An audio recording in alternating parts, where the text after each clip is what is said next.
Hi, you're listening to Foreplay Radio Sex Therapy with sex therapist Lori Watson and couples therapist Dr. Adam Matthews. You can find us on the web at foreplayrst.com, and please send us more questions. We're also on Twitter and Facebook, so please look us up and follow us there. We would just love for you to send us anything that you are thinking about us and what we should talk about, and our, any kind of feedback that you have for this show. We're wide open at this point to suggestions, and just appreciate you so much for listening. We've had so far some really good comments, and we're glad you're here with us today. Adam, take it away. And today we are talking about an issue that a listener sent in. As we say, we are wanting to help couples keep it hot.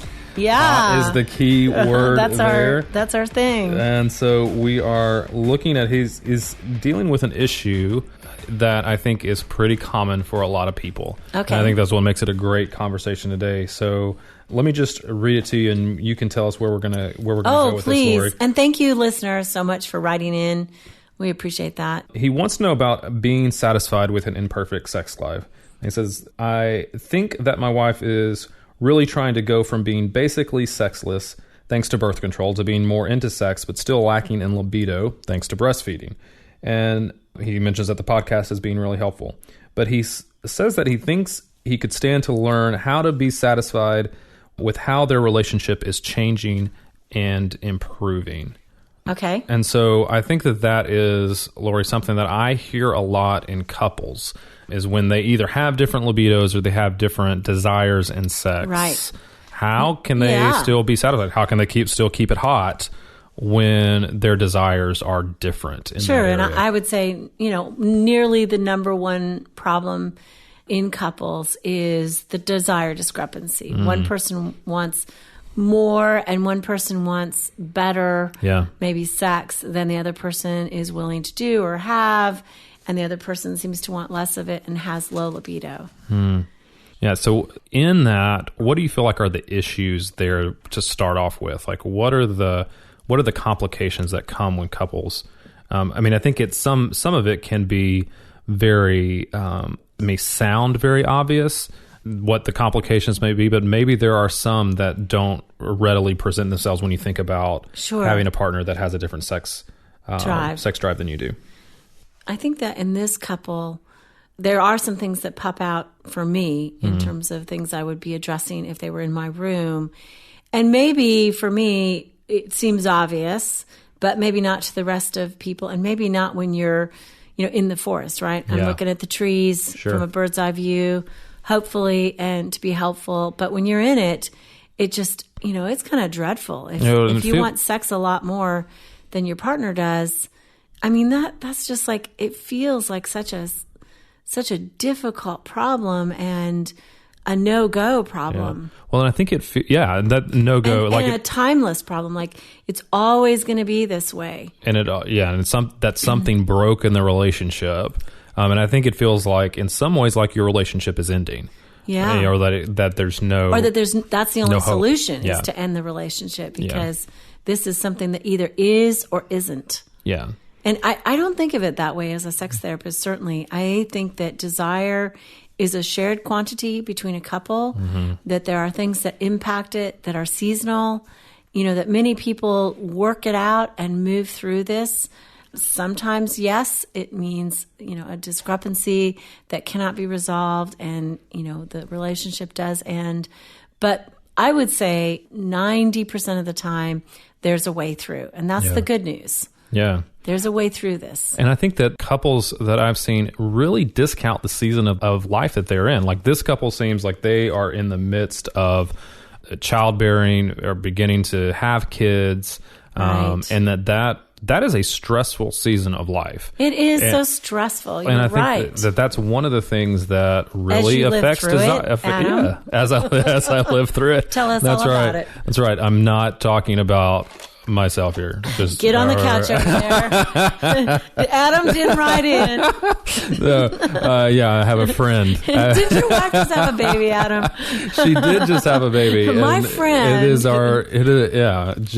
just have a baby. Okay, but, so listener, Adam is right there with you. He knows these stresses. But yeah, I mean, but this is, but I think I've heard couples, and we did too, like we have to discounted how much the stress of life of the season that we're in, whether it's babies or whether it's, getting your kids, going through adolescence with your kids, or whether it's life transitions, losing jobs, selling homes, renovating homes, like all of these things that are just normal that do affect desire, I would say. Would you agree with that? That those seasons are, that they're just one of the many things that are affecting, but we don't want to discount those. Sure. I think that the season of life is impactful. I think that the relationship dynamics is another huge impact on desire, and I think then there's physiology as well. Yeah.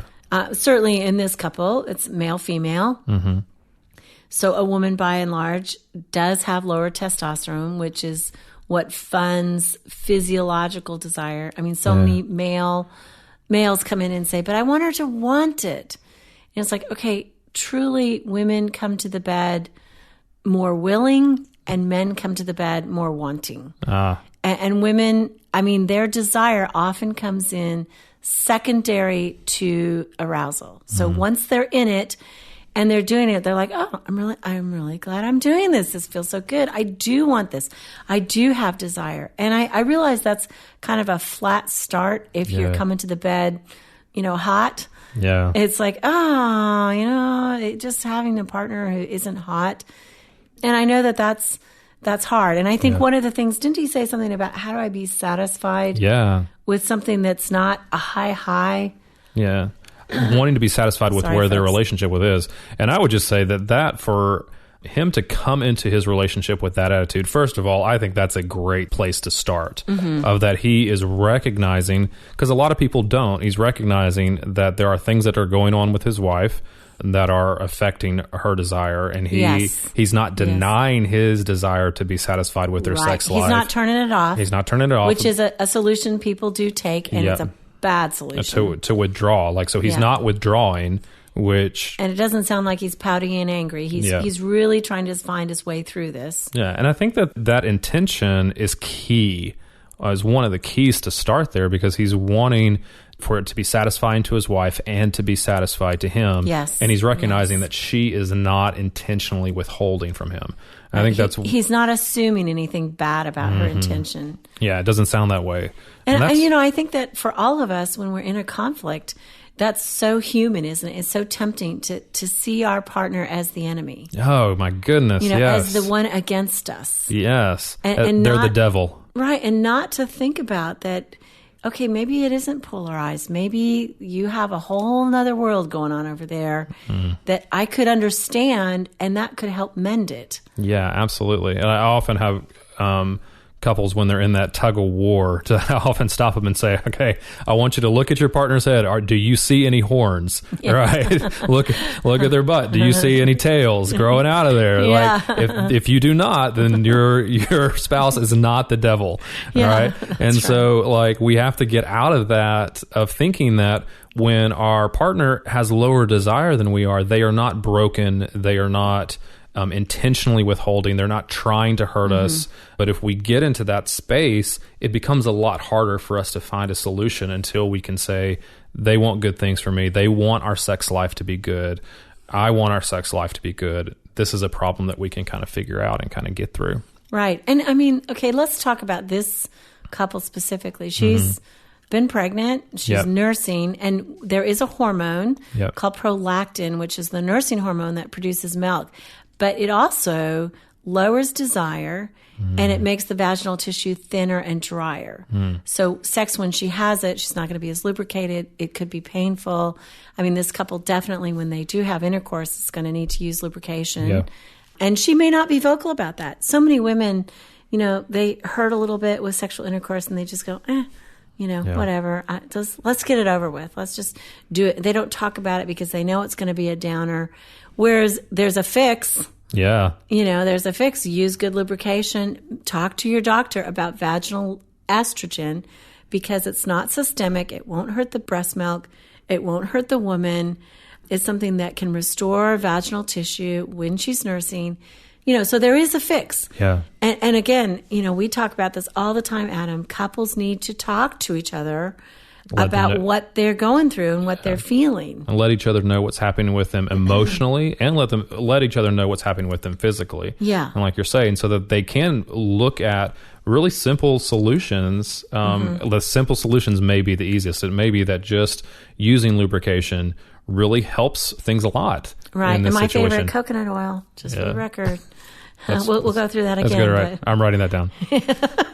Coconut oil. Coconut oil. Oh, that's a good one. It really is a great emollient against pain because so many women have pain problems. And so I highly suggest that one.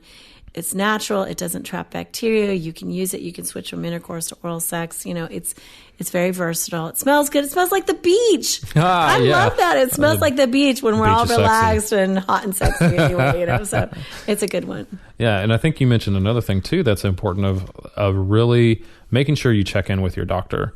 Because there is changes in desire can be very physical, and there could be really simple solutions. And a lot of times, like we've been talking about, we imagine that there's all this stuff going on when sometimes, not all the time, but sometimes it could be something that that's easily fixable by talking to your doctor about it. Yeah, and I would say, this is the typical, right? This is the woman who has lower desire, and that's the cultural joke, that she loses it, but you and I know that men as well, they lose desire.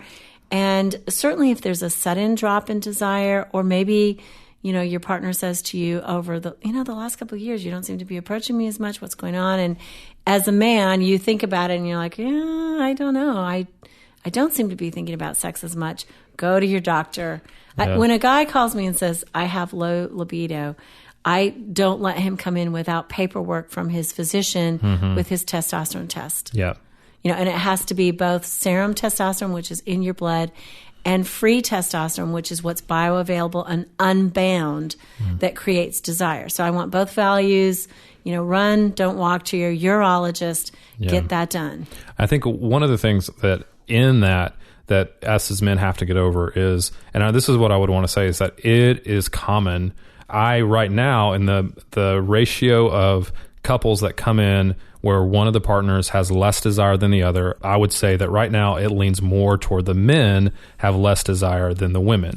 And I think this is a new cultural phenomenon, right? It's been all over Huffington Post and Slate, and about our marriage is going to be sexless, but primarily now because the man seems to be sexless. Like you said, 90% of the time we can do something about it. And so what we do have to talk about it, not with our spouses, going and being okay with talking about it with your doctor, telling him what's going on, and then, coming to see qualified sex therapists like yourself. And couples therapists like yourself.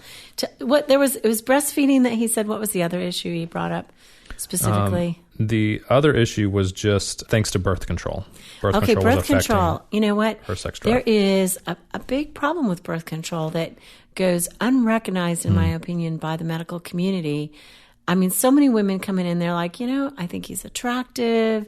I, really love him. And we used to have really hot sex. And then, of course, then we got married and I got on birth control because I wanted to have sex in a way that, was easy and safe. We didn't want children yet, but I don't have any libido. And, there's just a certain feel for me about a woman who says that when you strip away all the stuff, it does often come down to her birth control, which has estrogen in it normally. Estrogen binds with testosterone, which lowers which is already low, her testosterone even further. So she doesn't have the impetus from the body to start sex. I mean, she may still have receptive desire, which he starts it, she gets aroused, she likes it.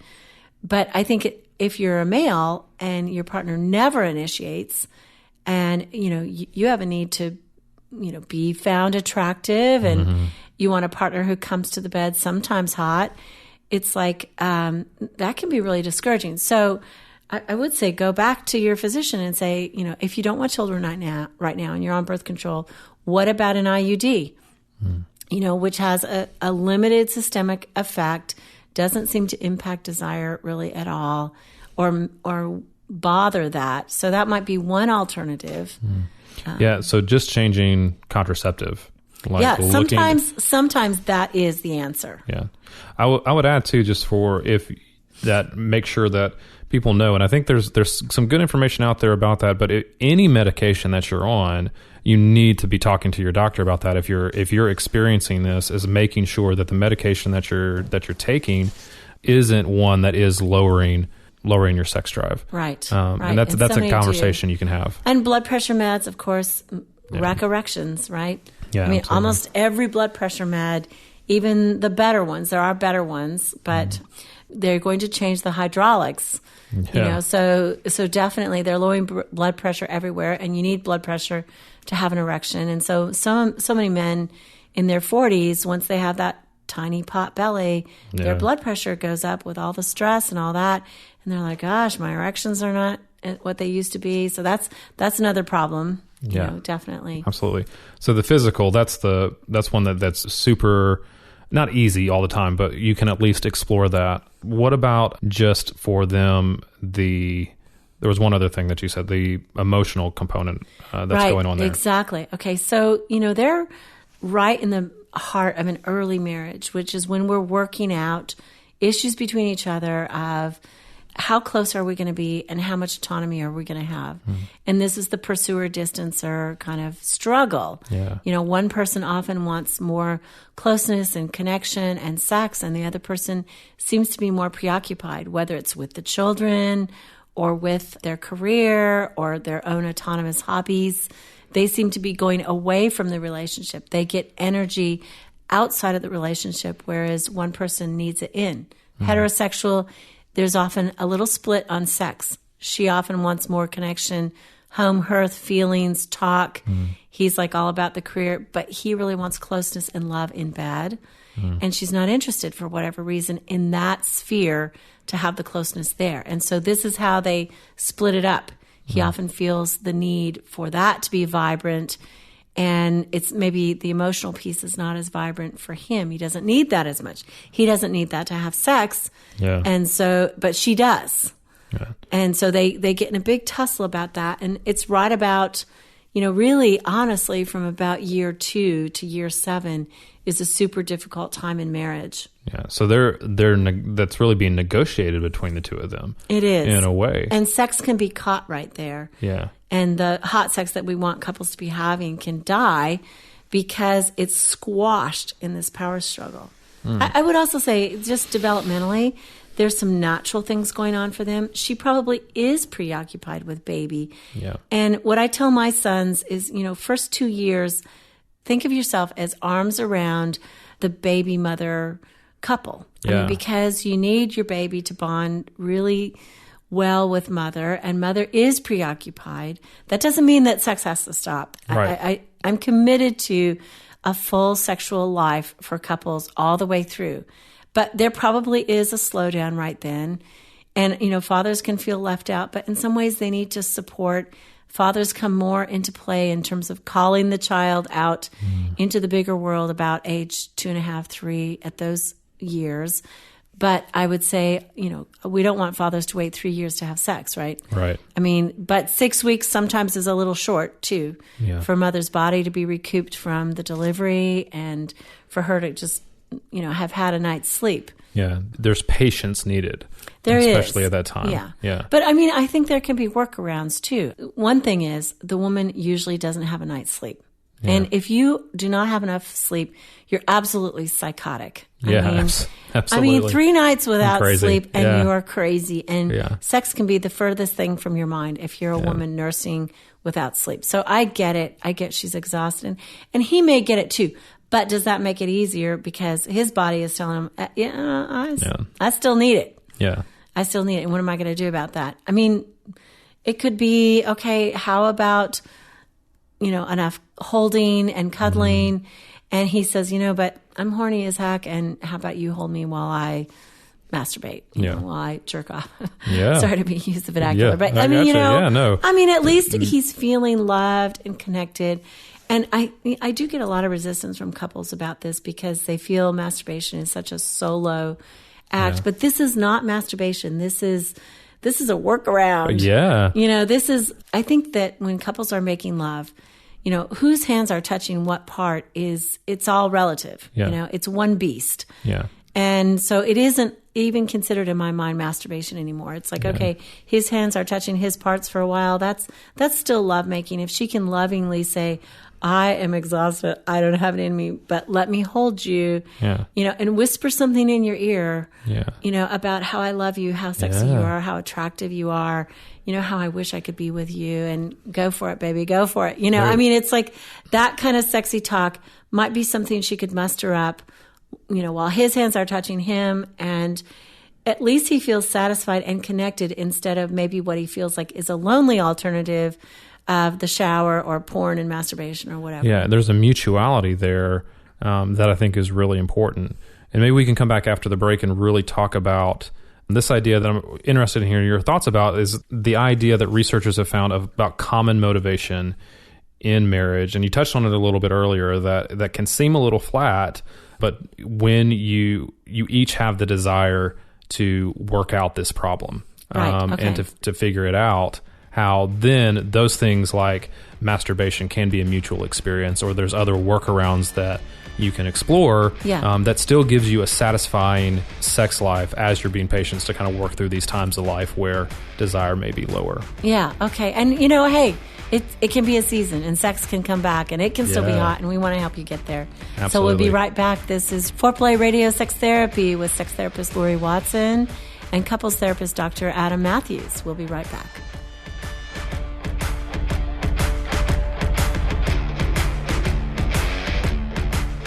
Wanting sex again.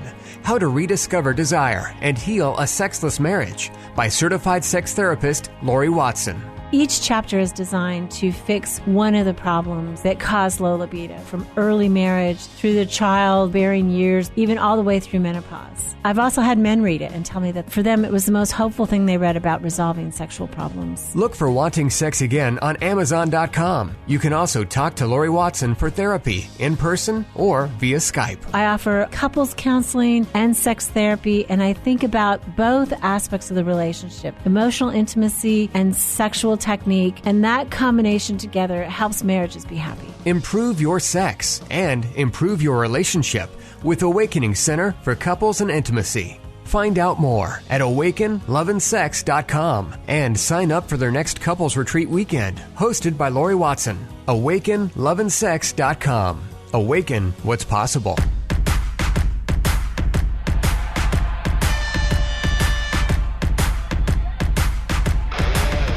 So welcome back to Foreplay Radio Sex Therapy. As a reminder, you can find us at foreplayrst.com, and we are handling a email we got from a listener about the idea of being satisfied when your partner has lower desire than you do. And I think we've addressed some really good things about checking in with your doctor, making sure it's not physical, especially when you're taking birth control or you are on different types of meds, or if there's something going on in that department. And or like this woman breastfeeding, yeah. And make sure that it's not painful sex. That's right. And now looking at some things that we can do as your relationship is improving and moving past some really difficult times, difficult seasons, of being satisfied when the sex is not everything that you want it to be, right? And we're here to help you. We want couples to keep it hot. That's right. That's our tagline. So, we're all about that. But we also recognize that there are seasons that's not going to be that way. Yeah. And I think what this guy is saying, how do I survive those seasons? How do I get satisfied with some of the foothills when sex is not the peak? Yeah.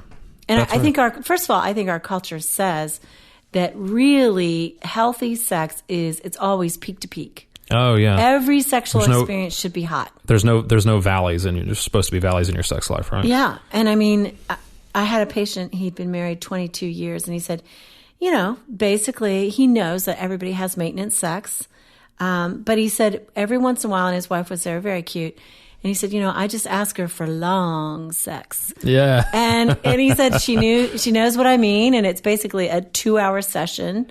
Yeah. And they go at it and they do wild and crazy stuff. And, he says, I find that helps me. It keeps me going for days.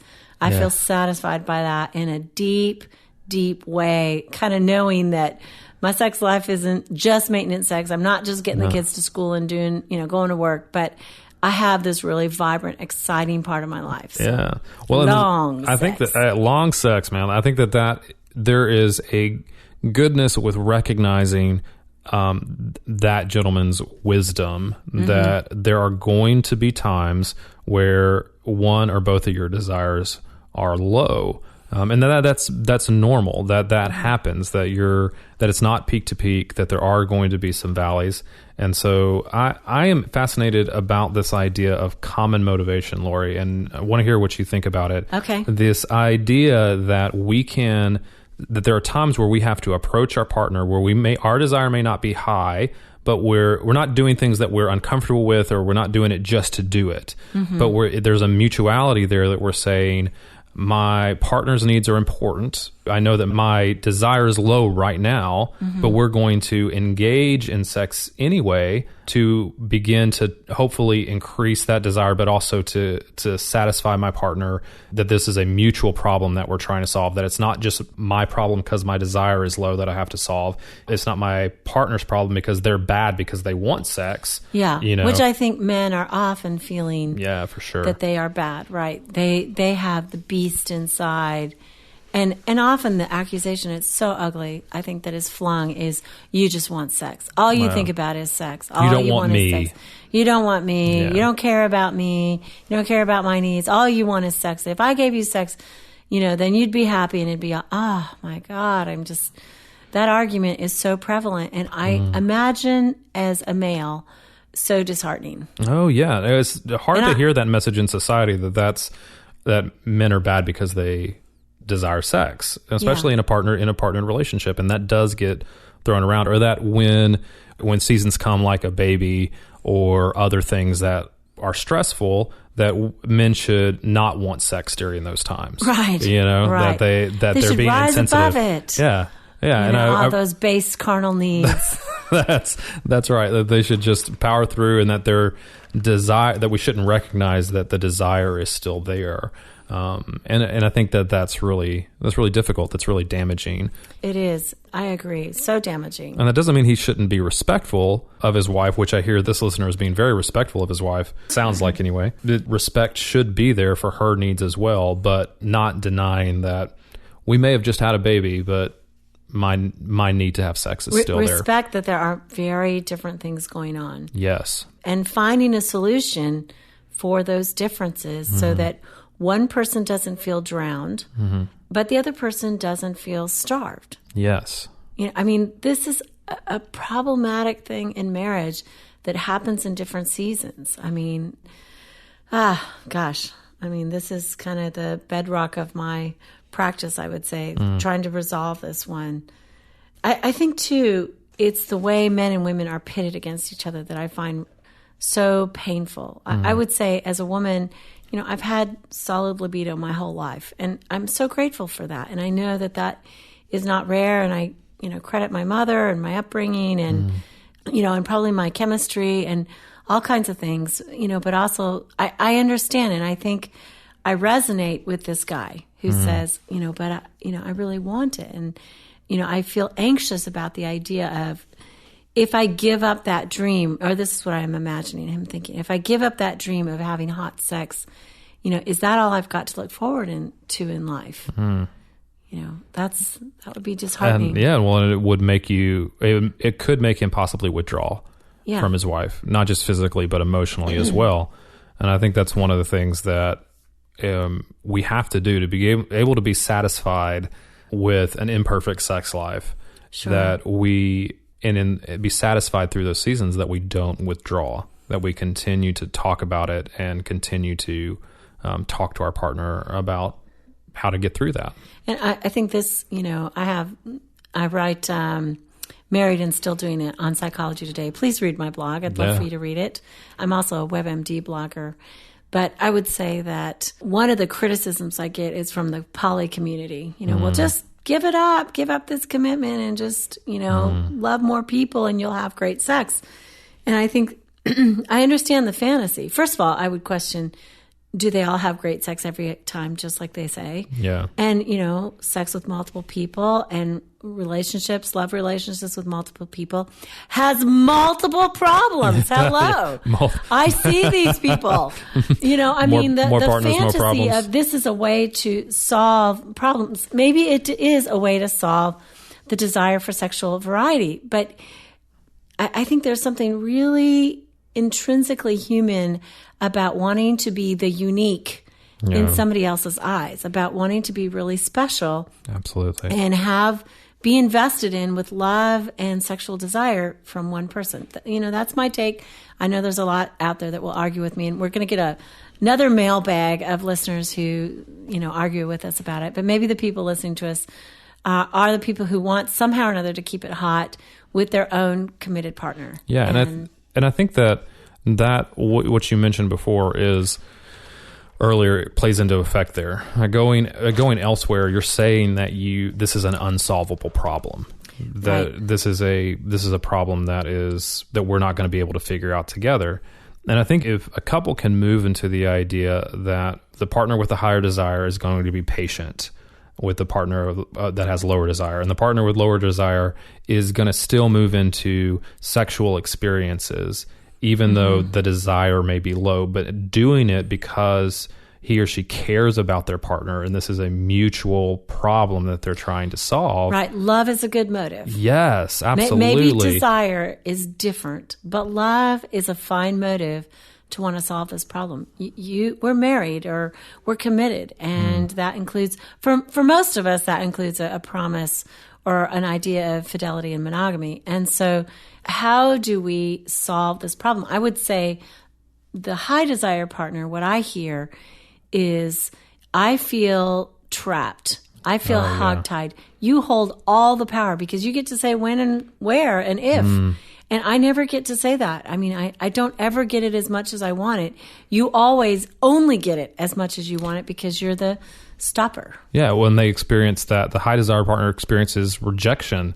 If they try to initiate sex with a lower desire partner, they're going to feel a lot of rejection, which is going to lead to not talking about it and higher withdrawal. That's right. So that can be really difficult as well. That's right. And I think that first, what you said about there could be a mutuality, an expectation that we can keep working at it and find our way through. And I will say, because, as a sex therapist, we do find our way through these problems so often with couples where it's not just one person having sex less often than they want and the other person having sex more often than they want. Did I say it right? I think so. Yeah. Okay. I think compromise is not the same as deeply understanding and resolving the problem. Yeah. Just averaging, okay, you want it this much, I want it this much, let's come here. In the middle. Right in the middle. That's a soulless solution that basically makes everybody unhappy. Yeah, absolutely. But this guy said, my problem is, how do I get satisfied with it, being so, at least for some period of time or some of the time. I would say everybody has sexual problems, and that's not something that we all talk about. And it all looks like everybody else is having great sex out there. They're not. They have sexual problems too. So we got to compare apples to apples. If we compare apples to the media, and, our apples to the media, and say, well, what I've got is nothing like Desperate Housewives. And look at how hot those women are, and look at how much they want it all the time, and they're scheming to get it and stuff. It's like, it's just not true. People are struggling with this everywhere. You're not alone. And so don't compare what your life is like with some glorified version or what your buddy says he's got. Because, we don't know if he's really got that or not. Yeah. So that's really looking at not thinking that your relationship is over or done with because you're having sexual problems. And I would imagine that requires that you also make sure that when you're having these issues, if you're seeing it as a problem that you're mutually working on, seeing it as a common problem, that you don't withdraw from emotional intimacy with your partner as well. I think that doubling down on that emotional intimacy is important in these instances as well, that is still solid, because that's what's going to keep you working on the sexual problems. Right. And keep you moving forward on that, and not feel like this is the end of the world, or not feeling like this is the whole part of your relationship. Yeah. So, and I think that, to me, you can't have great mountain high peak sex without having regular sex, without having sex in the foothills. Yeah. You got to have a continuous sexual relationship. And maybe there's a season that you go, okay, this is what I got to negotiate for, that let's have it regular. Let's have regular orgasms. Especially if it's a woman and she says, okay, let's have, a series of quickies here. If that's really what she's up for, that's good. That can't go on for too long, though. I would say she's really got to have her own orgasms. Encourage her to. I would give a woman in this stage, how about a her only night? Even if you wanted sex yourself, just say, you know what? Lay back, let me do you. And it's all about you. You don't have to reciprocate. Absolutely. You get to lie still. You get to lie there and do whatever, think whatever you want, do whatever you want. Just let me do you. Because orgasms, thank God, feed desire in women. Yeah. Got to get her back on the horse, so to speak. Yeah. Got to get her body moving again with an orgasm. I would encourage her, use your vibrator. I would also say for this young couple, if she's at a point where she cannot breastfeed for a night, or she's pumped enough, she has milk stored in the freezer, and mom is nearby and they can watch the baby for the night, go away to the hotel and send your wife at 4:00 for a long nap. Yeah. This is my favorite intervention. Send her ahead of time so she sleeps rested. Then go have drinks and appetizers downstairs, go up to the hotel, have wild sex, and have her sleep all night. I mean, just one night of sleep for a breastfeeding mother is so important. Even if she has to wake up and pump. Yeah. I mean, then she can go right back to sleep, and as long as the baby's cared for, and maybe he goes back home, so she knows daddy's there, the baby will be comforted. He can give the baby the bottle. I mean, just getting her one night of sleep. Gosh, my husband and I had a great deal. He worked at that time, and I was home with the children, and I only worked part-time. And so our deal was, I knew he needed sleep. I got that. And so during the weeknights, I got up with the baby and did all the stuff. But on the weekends, he was up. Yep. And he would go get the baby when he was crying, bring the baby to me, which I could nurse literally lying down on my side. He would take the baby away when the baby was done, diaper the baby, rock and soothe the baby back. And, even if I couldn't go back to sleep right away, it was just, I could lay prone. You weren't having to be aware of what was happening. Yeah, I didn't have to. And it was such a great compromise for us that worked, that gave me some rest. And I would say rest is a big one. And many young women, what I would say to them is, you don't prioritize rest. You prioritize the frickin' laundry. Yeah. Who cares? The laundry's going to be there tomorrow. Go to sleep. Yeah, taking advantage. 10:00, go to sleep. Yeah. When you can, instead of trying to get everything done and have a perfect house, a perfect life, a perfect work life, a perfect sex life, you can't do it all. And usually the sex life is what suffers, even if she has libido. And sometimes it's just masked by her tiredness and stuff like that. But sometimes she masks her pleasure, her need for pleasure, by her to-do list. Yeah. I think that's a big one, because life in some ways still has to happen, but life doesn't have to happen exactly like it did before the baby was there. And I think one of the things too that you hinted at that wanted to emphasize was, when a couple is getting away, when they are kind of trying to have re-engaging sex, is particularly after a baby, that they have to figure out that what worked before may not work now. Yeah. Right. And so there may be some, when you're talking about a her only night, that could be a way of discovery, of rediscovering what works, what maybe doesn't work in this new body. Body's changing. Like, what for guys, sometimes I don't think we fully understand what a woman goes through when she gives birth. Yeah. I mean, it's traumatizing in some ways. And like my wife continually tells me there are things that have changed that are not going to go back to the way that they were beforehand with lots of different parts of her body.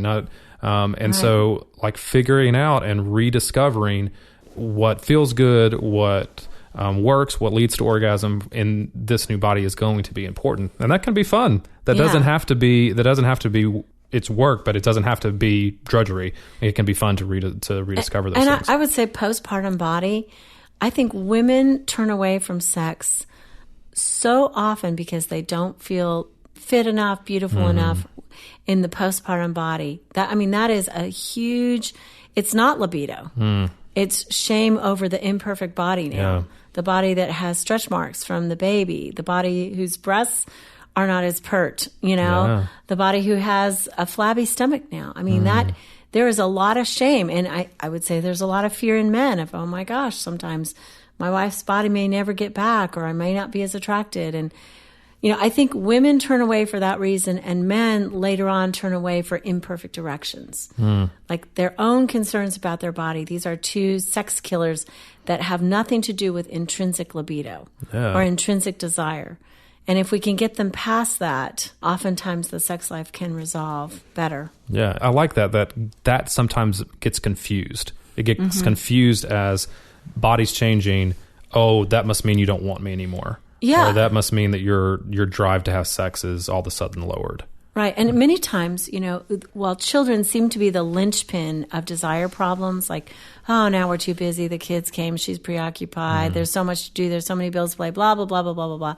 The sex life often there were cracks in it before because of the power struggle, because they didn't know how to talk to each other about erotic things.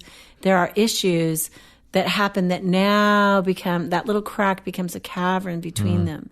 So it's not just the children, it's other things as well. And most of it is resolvable. Yeah. So that would mean for this gentleman that's writing in that looking before kids were born and seeing if there were any cracks in their relationship and in their sex life and trying to make repairs to those are going to be important as well. Yeah. So you've joined us today on Foreplay Radio Sex Therapy with sex therapist Lori Watson and couples therapist Dr. Adam Matthews. Thank you for joining us, and you can find us on the web at foreplayrst.com. Please write in more questions, and thank you, listeners, so much for this. We appreciate your feedback. Hey, help us stay on top here at Foreplay. We'd love it if you would subscribe and share it with your friends. And please take 1 sec and rate and review us. Thanks so much.